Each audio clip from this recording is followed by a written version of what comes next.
guys! Kala ko naka-video ako kanina. Anyway, balik na naman po tayo. I just put one more sock here because we still have 3 extra.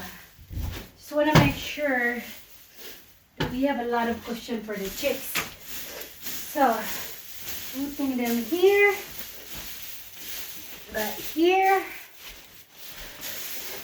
Medyo naiinitan na ako ng konti, so I probably need to take off my long sleeve sweater. Whew.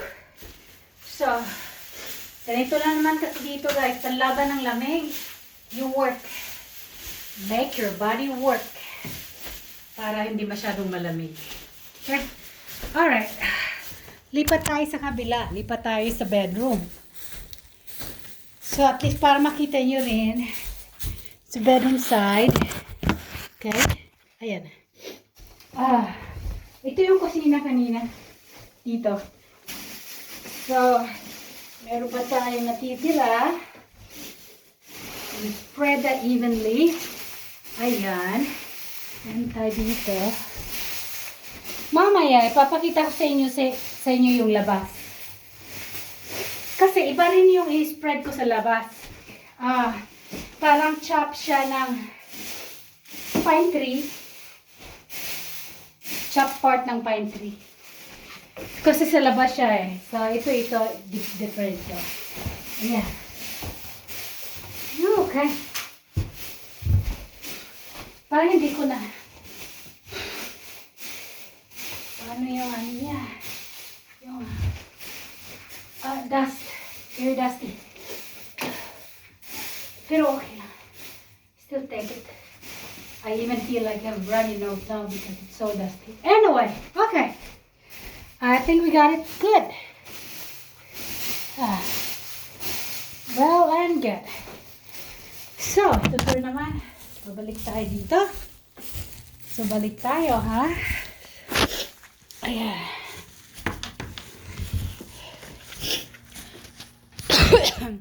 Baliktad ko muna yung palayo muna natin para medyo makita nyo talaga. Okay. Make sure that the lens is okay. Okay, good. Alright, so ayan na, ha. Covered na siya. Ayan. Ayan. So, ready na siya para sa 100 chicks. Pero hindi naman kami magsisettle sa 100 chicks eh. After the chicks will grow and they can be outside and we're gonna get new ones. Okay? Until we reach certain number that we can settle in. Alright. Here we go. There you go. That's the kitchen actually. Ayan. Ito yung sinasabi ko kanina. This was like I told you. Probably this was the pantry before. Nilalagyan ng pagkain. Dito yung bathroom. Tingnan nyo nga yung bathtub. Nilagyan ko rin ng yung bathtub. Yan.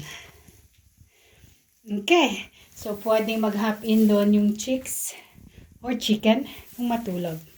Okay? So, ngayon, lalabas tayo. Now, lalabas tayo. So, ang init-init. Kanina, lamig-lamig. So now, of course, I'm gonna put my hat on. Ayan. Protection din konti kasi tumatanda tayo. We're getting older. We have to protect our skin too as well. Anyway, can drink something.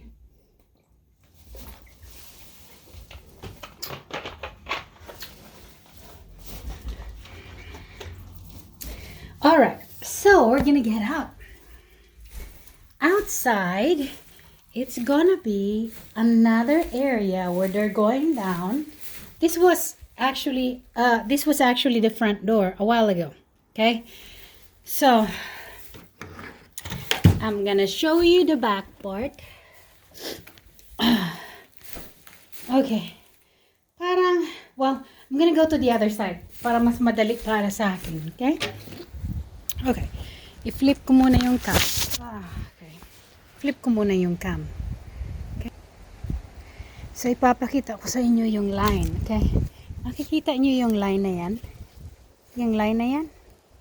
papunta doon. And nakikita nyo merong metal post doon sa dulo. Yun yung line. At saka may other post doon sa isang post doon. I don't know kung nakikita nyo. Isang post yung maliit. That's metal post. Kasi the chicken won't come out from that doorway. Okay? They're gonna go through here. Ito yung door kanina sa likod. Nasabi ko I'm gonna turn around. Okay? So, lalagyan niya ng ramp ni Brian dito. Lalagyan niya yan ng ramp. Pa yung chicken or yung chicks, like, dito sila bababa. And then, meron siya ilalagay na electric, ano ba yun? Parang magsha-shutdown certain hours, like 6 p.m. They should be, all of them should be inside. And then shut down so then they can be trained. Ito naman, ito yung tinatawag pine shavings. So, ito yung ilalagay ko dito. But before that, I have to clean up the space first. So, kung makikita ninyo, ito kasi, lalagyan ng screens dito. Of course. Or else, yung mga hayop makakapasok. The animals can get in.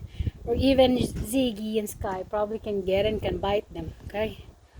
Alright. See those posts right there on that side? There? Tiny ones? Those are the posts. Okay, and another post here, so it's gonna be through there. So I believe that metal building, it's either we can use that for the sheep one day, or if not, then we probably can convert that into a chicken house as well. Okay? So, ayan yung ano, titingnan natin kung pwede ba siya. Ayan yung isang corner. That one, isang corner. Ayan. So, lalagyan namin yan ng fence. Pero hindi pa ngayon kasi kailangan ko munang tapusin ito. Okay? So, anyway, what I'm gonna do right now, can I just put the premium pine shavings on yung cam? I have to clean up the area first. Yan ang trabaho ko dito pag walang regular work. Parang walang trabaho, Saturday, Sunday, kita nyo nga, I have lots of calluses. Okay? So, I have to clean up the whole thing. Make sure when I put there, everything's clean so that we can gauge how much more we need to put in. Okay? Ayan. Kasi si Brian maarte yan eh. He's very particular with stuff. He cannot just put in anything. If you're gonna ask me, I'll just put whatever I can put and that's it. It's finished. With him, no. You have to be in a proper way. So, which I can blame him. That's just how he is. See? Sabi niyo sa Amerika, wala ta nanilig. Ayaw niyan ta. So, this one, I'm gonna show you this one. This one, see that's a hole. Ito yung ginagamit ni Brian para pangdikdik doon sa sa iron post. Okay, lalagay ko dito kasi baka tamaan yung pa ako. Alright, just put it right here for a while. Bukas na, trabaho na naman bukas sa opisina. So, pag may trabaho sa opisina, wala mo nang trabaho dito sa farm. Okay. Ayan.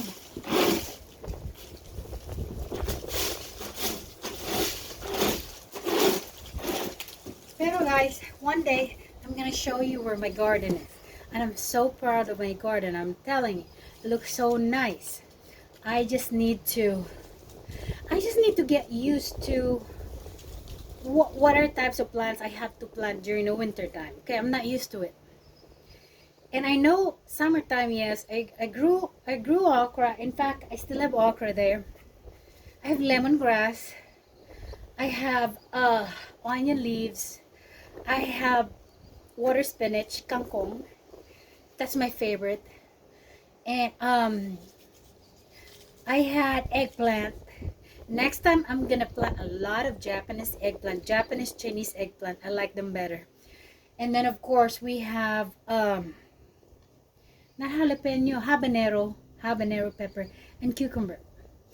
And so next summer it's gonna be full of a lot of different vegetables.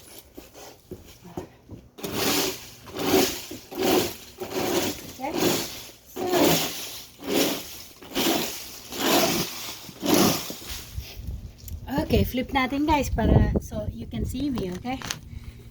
You can see what I'm doing.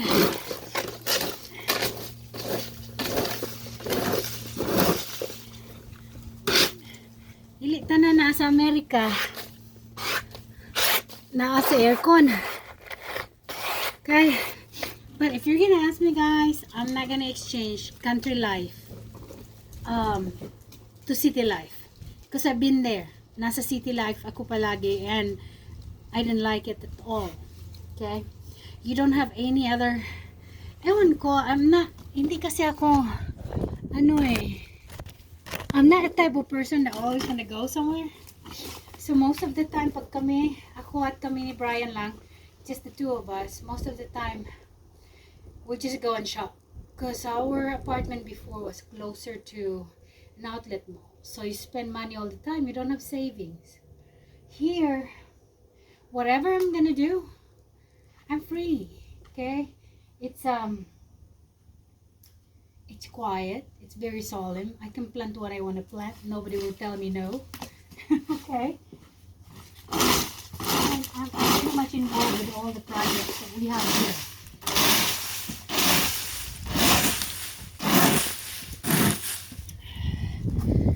Okay, I'm gonna flip that again so you all can see me.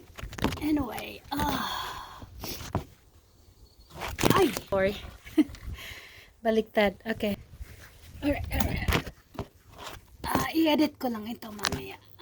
Okay. So anyhow, yan. It's very clean now.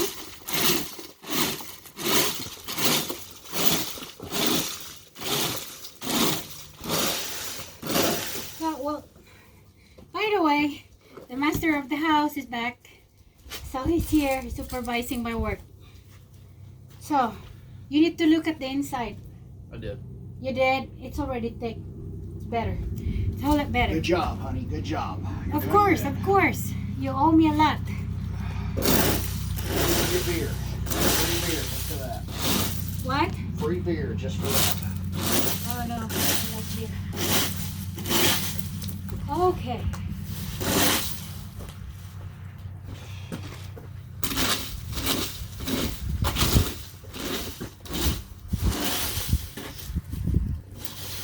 Do you have extra wood, like outside wood that you can put in there? It's okay, that's fine. Okay, guys.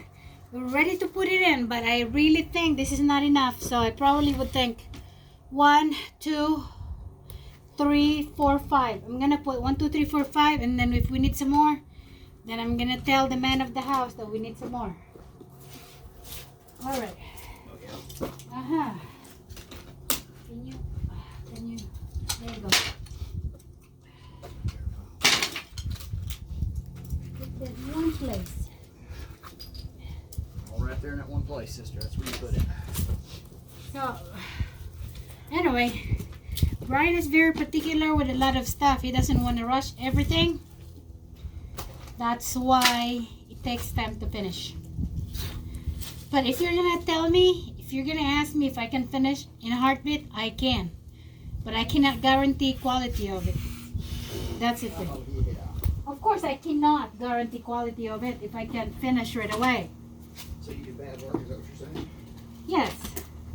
So if I'm gonna do it the way we're doing in the Philippines, I can do it one day.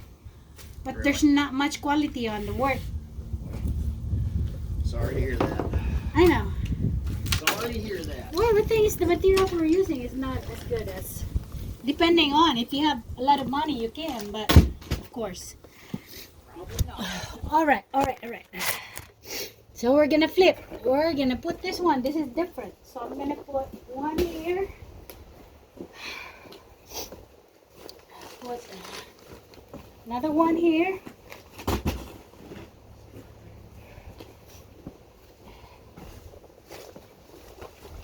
Hey, can you do me a favor? Can you please get my mask and inside the house? My cloth. Oh, it's right here. Yeah, it's okay. Don't worry. 1, 2, 3, and then I'm gonna get here 4.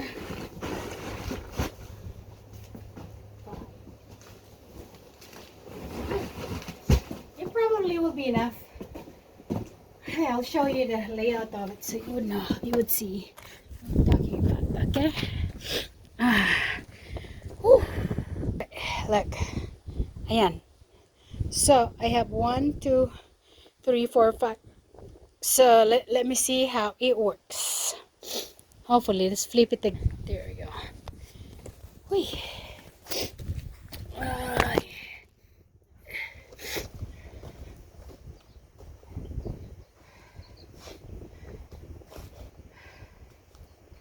So, like, take note, yung nasa loob, uhot yun. Uhot. Sa Cebuano, uhot. Sa sagbot. Diri sa gawas, katutong mga kuan, panit sa pine tree, nga gichap, muna sa gawas. Okay. But Brian will put fence, he's gonna put screen here. And it's going straight there, go there, and go there, go there. So they have a lot of playground.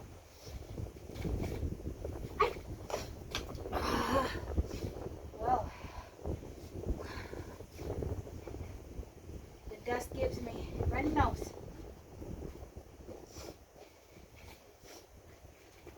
And anyway.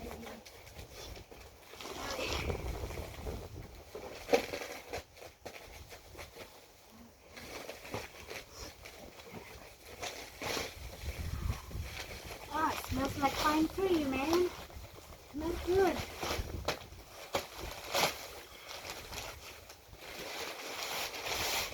Oh, right. See? Kadamo, gyan nga kaartihan.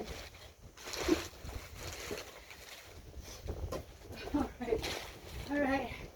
Damo, gyan nga kaartihan. Sini. Oops, sorry.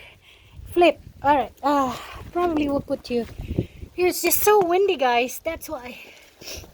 Alright. Ayan. That's the first one. Ay, nang lupad na.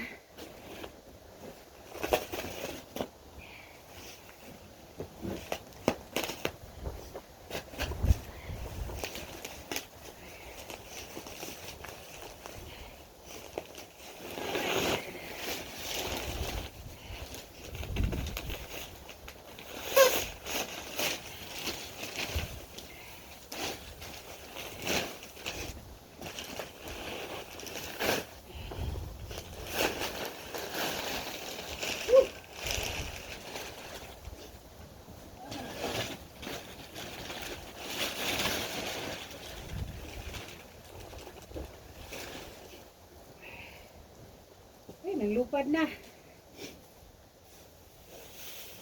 Well, it's okay. What I'm saying is that they're all flying.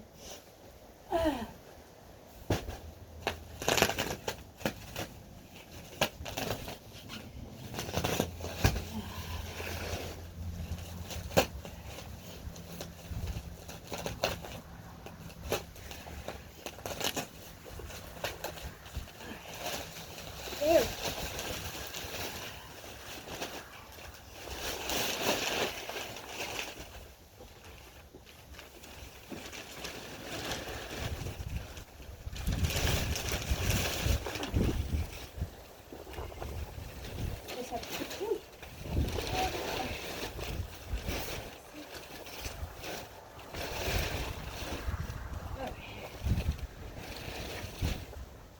Okay. Some more. Well, let me see how it goes here now. And the same as what we did inside, we just have to evenly put them there. Okay.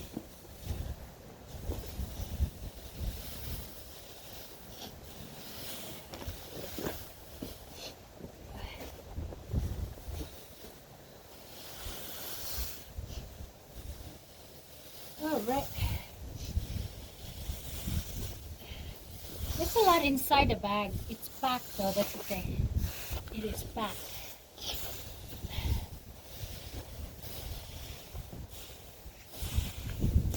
Oh, neat. Okay.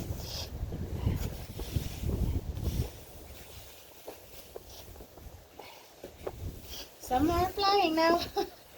It's windy. All right. All right.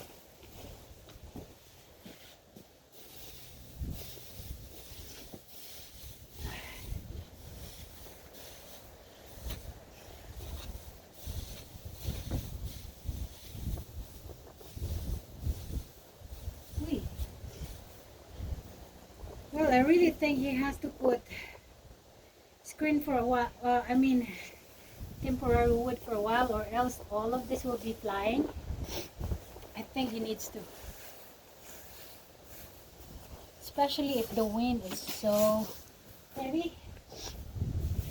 Steady. It will be flying.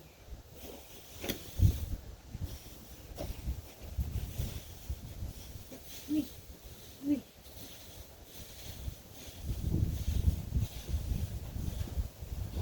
Wait. There you go, they're all flying. Anyway, we're gonna pause and I'm gonna show you the end product of it. Okay, let's pause. Alright guys, we're back. So look at that. I'm gonna flip. Alright, we're done. So, but then I really think that he needs to put a little bit barrier there, because it looks like the wind is blowing the pine, you know. So it really needs to do that one. I'm gonna have to tell him that, or else everything will just blow away and I'll be so mad. All right, so he just, like what I said, he just need to put fence that way, post and everything. But technically we can already have chicks inside the house, because they're still chicks. They don't necessarily need to go outside until they hit certain height or age or something like that. I'm not very familiar with raising chicks, but American style, but Filipino style. Ay, sus. Buhian na sa gilid. Tubo na.